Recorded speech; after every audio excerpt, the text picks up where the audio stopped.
که قانل خاک سیه را زر سرخ گرد و خاکیست که زیر قلم عباس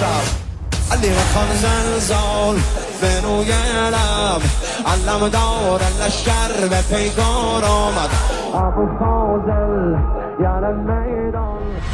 یکابان رجب خان علم دار آمد علی بیامد اجل الفران الفران بیامد اجل الفران الفران خدای نبد قاتل کارزان اگر تیغ او از کسی بگذرد اگر تیغ او از کسی بگذرد